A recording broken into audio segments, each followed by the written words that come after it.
कुरान की हैरान कर देने वाली 9 बातें। जब से इस पृथ्वी पर इंसानियत की सुबह हुई है, हम इस पृथ्वी पर अपने वजूद की तलाश कर रहे हैं और इस कोशिश में हम विज्ञान, धर्म और पवित्र ग्रंथों की तरफ देखते हैं। कुरान इस्लाम धर्म के अनुयायियों की सबसे बड़ी किताब है। आज की इस वीडियो में हम आपको कुरान के कुछ ऐसे ही रहस्य बताने जा रहे हैं जो आपको हिला के रख देंगे। Factified. Facts on your face. Video शुरू करने से पहले यह जानना जरूरी है कि कुरान कोई साइंस की किताब नहीं है, मगर कुरान में कई साइंटिफिक और हिस्टोरिकल फैक्ट्स मिलते हैं जिनमें से कुछ बातों को समझने में तो हम सफल हुए हैं, लेकिन अभी भी कई ऐसी बातें कुरान में मिलती हैं जिन्हें हम आज तक समझने की कोशिश कर रहे हैं। कुरान में कुछ ऐसी भविष्यवाणी भी की गई हैं जो अब तक सच हो चुकी हैं। आइए मिलकर जानते हैं कुरान के सबसे चौंकाने वाले तथ्य। नंबर 1, ऑरिजिन ऑफ लाइफ, जीवन की उत्पत्ति। हम सभी जानते हैं कि पानी जीवन के लिए सबसे जरूरी तत्व है। कुरान इसी विचार में एक असाधारण दावा करता है। कुरान कहती है कि जिंदगी पानी में पैदा हुई है। पानी को ही पृथ्वी पर जीवन की उत्पत्ति के लिए मूल तत्व माना गया है। इसकी पुष्टि इस बात से होती है कि पृथ्वी पर रहने वाले समस्त प्राणियों के सेल्स या कोशिकाएं पानी से बनी हुई है। मिसाल के लिए किसी भी जंतु की कोशिकाएं या साइटोप्लाज्म 80% पानी होता है। फैक्ट यह है कि जीवित प्राणी ज्यादातर पानी से ही बने होते हैं और इसकी पुष्टि माइक्रोस्कोप के आविष्कार के बाद ही हो पाई है। अरब के रेगिस्तान में रहने वालों की ये सोच अपने आप में हैरान कर देने वाली है कि पृथ्वी पर जीवन पानी के कारण ही संभव है। नंबर 2, आयरन, लोहा। लोहा प्राकृतिक रूप से धरती पर पाई जाने वाली धातु नहीं है। ये धरती पर अंतरिक्ष से आया है। ये अपने आप में चौंकाने वाली बात है, मगर ये सच है। वैज्ञानिकों ने यह खोज लिया है कि अरबों साल पहले पृथ्वी की टक्कर उल्कापिंड से हुई थी। अद्भुत बात यह है कि ये उल्कापिंड लोहे से भरे हुए थे और पृथ्वी से टकराने के कारण जबरदस्त विस्फोट हुआ जिसमें ये फैल गए। कुरान का लोहे की उत्पत्ति पर 57-25 आयत में कहना है, हमने लोहे को नीचे धरती पर भेजा है समस्त मानव जाति के फायदे के लिए।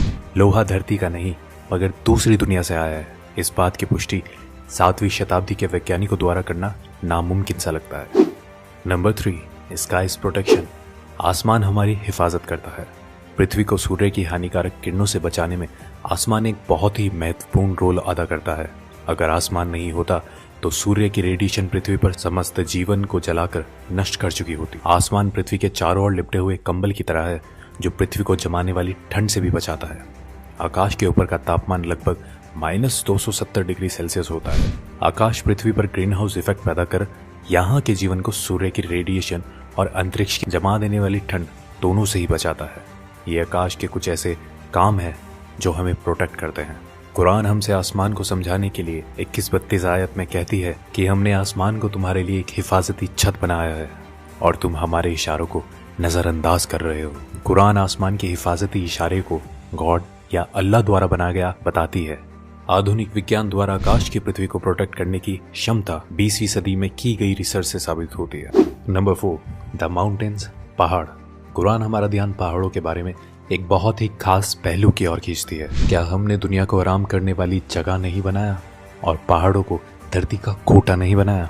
कुरान हमें बताती है कि पहाड़ों की जड़ें धरती में बहुत गहरी हैं और असल में भी ऐसा ही है। पहाड़ धरती में काफी गहरे तक गड़े हुए होते हैं।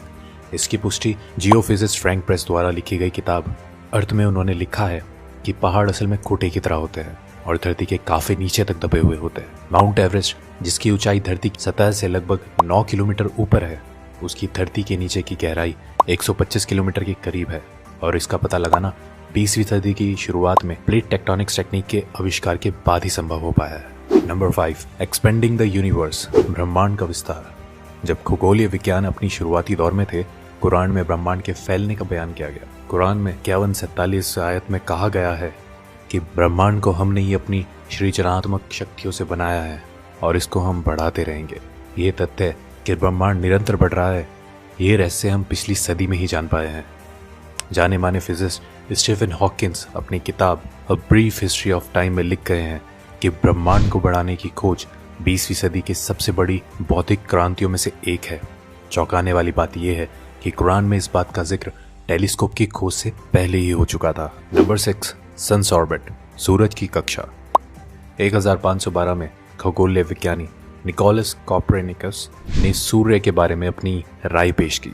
उनके मुताबिक सूर्यमंडल में सूर्य अपने कक्ष में स्थिर रहता है और बाकी के ग्रह उसके इर्द गिर्द चक्कर लगाते हैं। ये नजरिया कि सूर्य स्थिर है 20वीं सदी तक तमाम खगोल वैज्ञानिकों में कायम था, लेकिन अब ये स्पष्ट रूप से एक वैज्ञानिक तथ्य है कि सूर्य स्थिर नहीं है, बल्कि वो हमारे मिल्की वे गैलेक्सी में मध्य में घूमता रहता है। कुरान में इस बात का जिक्र 21-33 आयत में आता है। वो जिसने रात दिन चांद सूरज बनाए वो अल्लाह ही है, और ये चांद सितारे सब अपने ही कक्ष में तैरते रहते हैं। 2 दशकों पहले तक कुरान को खगोल वैज्ञानिकों द्वारा गलत समझा जा रहा होता, लेकिन अब हम जानते हैं सूर्य से संबंधित कुरान का ये दावा आज का विज्ञान एकदम सच साबित करता है। नंबर 7, द ओशियन, समुद्र। कुरान 24-40 आयत में कल्पना का आधार बनाकर गहरी बातों को हम तक पहुंचाना चाहती है। इसमें लिखा है, गहरे समुद्र के अंधेरे जो लहरों से घिरे हुए हैं, लहरों के नीचे है, उसके ऊपर बादल हो और उसके ऊपर फिर अंधेरा हो, एक के ऊपर एक छाए हुए हो, इतने अंधेरे कि अपने हाथ भी आपको दिखाई ना दे, और जिसको अल्लाह रोशनी ना दे उसको कहीं भी रोशनी नहीं मिल सकती। आमतौर पर यह समझा जाता है कि लहरें समुद्र के ऊपरी सतह पर चलती है। हालांकि समुद्री विज्ञानिक इस बात की पुष्टि कर चुके हैं कि लहरें केवल समुद्र के ऊपरी सतह पर ही नहीं बल्कि नीचे भी होती हैं। ये लहरें इंसानों को दिखाई नहीं देती, इनको सिर्फ कुछ खास यंत्रों के द्वारा ही पता लगाया जा सकता है। कुरान समुद्र की गहराइयों के अंधेरों के ऊपर चलने वाली लहरें और उसके ऊपर चलने वाली लहरें और उसके ऊपर बादलों के बारे में हमें बताती है। कुरान की ये बात सिर्फ इसलिए काबिल तारीफ नहीं है कि वो समुद्र की अंदरूनी लहरों के बारे में बात करती है, बल्कि इसलिए भी है कि ये समुद्र की गहराइयों के अंधेरों को भी बयां करती है। आज के टाइम में भी इंसान बिना ब्रीथिंग इक्विपमेंट यूज किए केवल 70 मीटर गहराइयों तक ही जा सकता है। वहां तक कुछ रोशनी जरूर होती है, मगर हम 1000 मीटर की बात करते हैं तो वहां घनघोर अंधेरा रहता है। कुछ 1400 साल पहले ये सब पता लगाना कैसे मुमकिन हुआ, ये अपने आप में रहस्य है। नंबर 8, लाइंग एंड मूवमेंट्स, झूठ और हमारी हरकतें। अबू जहील नाम का एक बहुत ही अत्याचारी निर्दयी शासक पैगंबर मोहम्मद के समय में हुआ था। अल्लाह ने कुरान में उसको चेतावनी देने के लिए 96, 15 और 16 की आयत में फरमाया है कि इस बात में कोई शक नहीं, अगर ये बाज ना आया तो हम उसके मत्थे को पकड़कर घसीटेंगे, ऐसा मत्था जो झूठा और पापी है। अल्लाह ने कुरान में उस शख्स को झूठा नहीं कहा, बल्कि उसके मत्थे को, जो कि दिमाग का अगला हिस्सा है, उसको झूठा और गुनहगार कहा है। यह आयत 2 वजह से बहुत खास है। पहली ये कि हमारे दिमाग के सामने वाला हिस्सा हमारी सोची समझी हरकतों का जिम्मेदार होता है। इसे फ्रंटल लोब के नाम से भी जाना जाता है। दूसरा ये फ्रंटल लोब ही दिमाग के झूठ बोलने वाले काम को कंट्रोल करता है।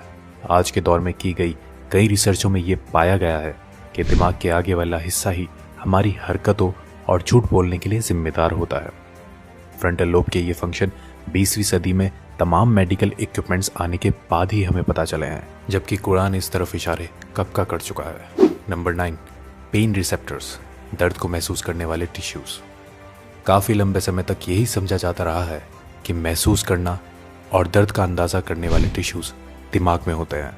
हालांकि ये बाद में खोजा गया कि दर्द को महसूस करने वाले टिश्यूज दिमाग में नहीं, हमारी खाल पर ही मौजूद होते हैं, और इनके बिना दर्द को महसूस नहीं किया जा सकता।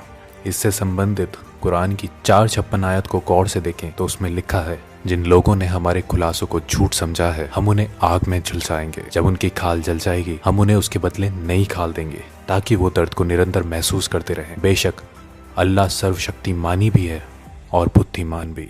कुरान ने इस बात को कई सौ साल पहले ही स्पष्ट कर दिया था कि दर्द को महसूस करने वाले टिश्यूज स्किन में ही होते हैं, ना कि दिमाग में।